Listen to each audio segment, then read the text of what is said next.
Arkadaşlar gördüğünüz gibi burada 3 farklı örgü var. Üçü de ikili trabzan.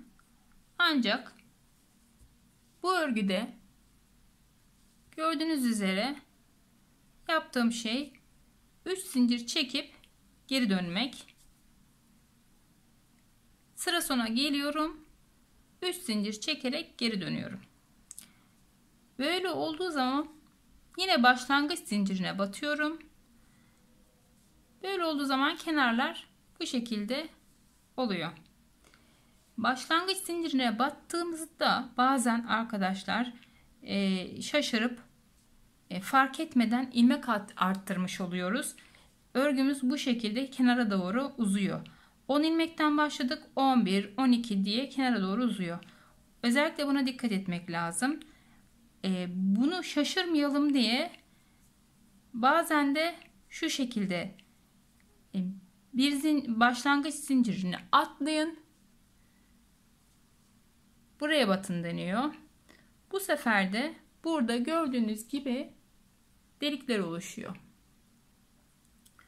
Bu örgüde de gördüğünüz bu delikler oluşmuş. Şimdi bir örgü çeşidi daha var. Gördüğünüz gibi delik de oluşmamış. Kenardaki bu çizgiler de oluşmamış. Bunu nasıl başardık? Şimdi yine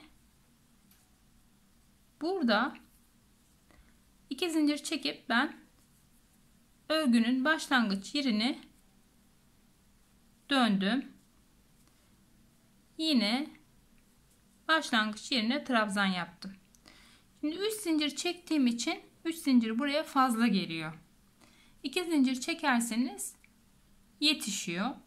Burada dışarı doğru taşmamış oluyor. 2 zincir çektim, döndüm. Şimdi trabzanımı sıra sonuna kadar devam edeyim.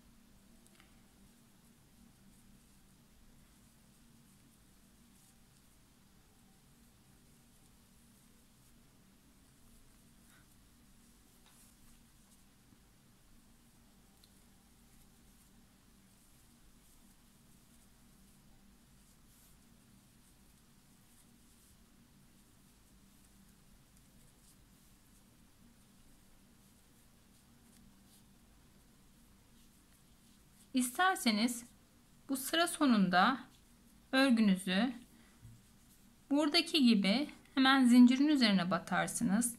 İsterseniz de burayı doldurmak adına son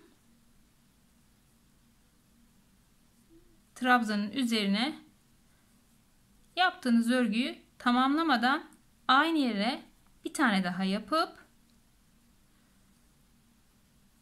2 tane trabzanı beraber çıkartabilirsiniz. O zaman 2 trabzan burada vardır.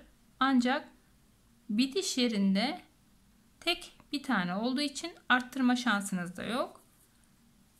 Gördüğünüz gibi kenarlar düz bir şekilde geliyor. Yine dönüyorum. 2 zincirle döndüğüm için örgüm dışarıya taşmamış oluyor.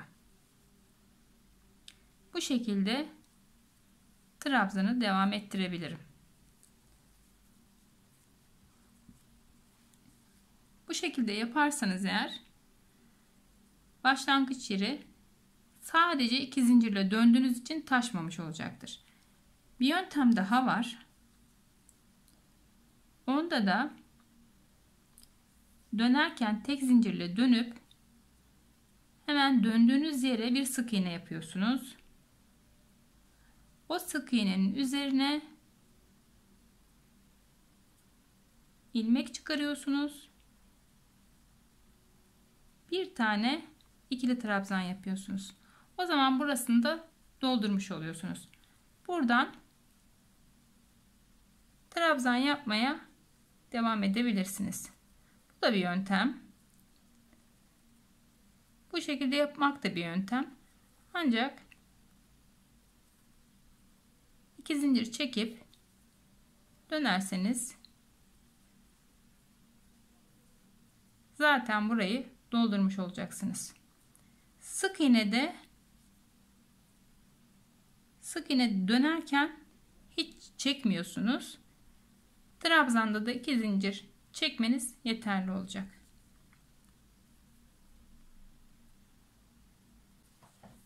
Şimdi arkadaşlar burada aynı örgü var.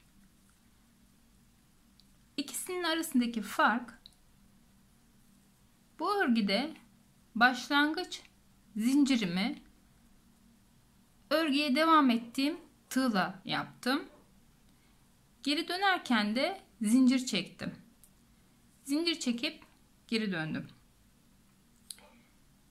Bu örgüde de yine 11 zincir üzerine örneğimi kurdum. Bunda geri dönerken zincir çekmedim ve başlangıç tığımı yarım numara büyük tığla başladım. Bazen örgünün başlangıç zincirini çekerken zinciri çok sıkı, bazen elimiz sıkı çeker. O zaman başlangıç zinciri yaptığımız örgüyü bu şekilde aşağı doğru kastırır. Eğer eliniz sıkıysa, zinciri gevşek çekemiyorsanız, size tavsiyem yarım numara tığınızı büyük kullanmanız. Dönerken de bu şekilde olmasını istemezseniz, eğer dümdüz çıkmasını istiyorsanız, örneğinizde yaptığınız örgüde bu şekilde bir kenar istiyorsanız da, sık iğne için geçerli bu. Sık iğne de zincir çekmeden de dönebilirsiniz. İsterseniz yapalım beraber.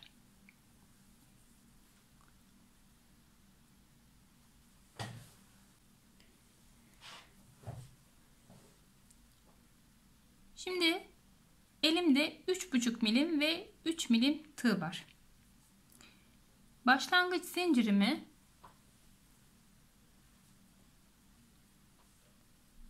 bu 3,5 milimle yapacağım. 11 tane zincir çekiyorum. 2, 3, 4, 5, 6, 7, 8, 9, 10, 11. Hemen öreceğim tığla örgümü değiştiriyorum. Burada sık iğne yapmaya başlıyorum.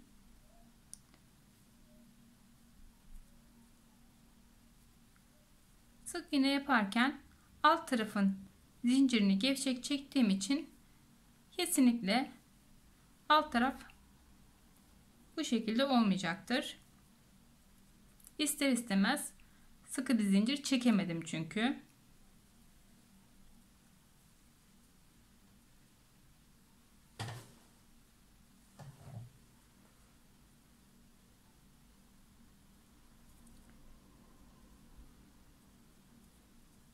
Zincir çekmeden geri dönüyorum. Aynı yere batıyorum. Sık iğnenin boyu kısa olduğu için zincir çekmeye çok da ihtiyacımız yok. Devam ediyorum.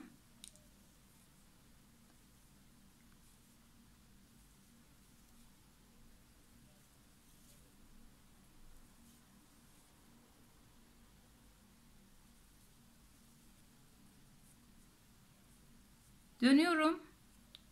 Yine zincir çekmedim. Başlangıç yerine batıyorum.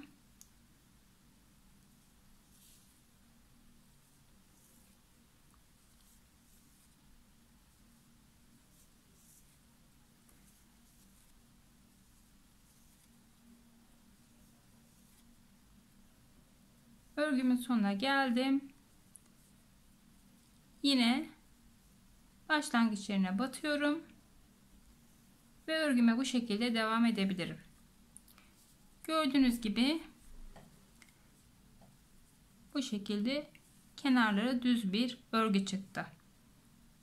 Sık iğnede zincir çekmeden dönerseniz bu kenardaki şu izler oluşmayacaktır.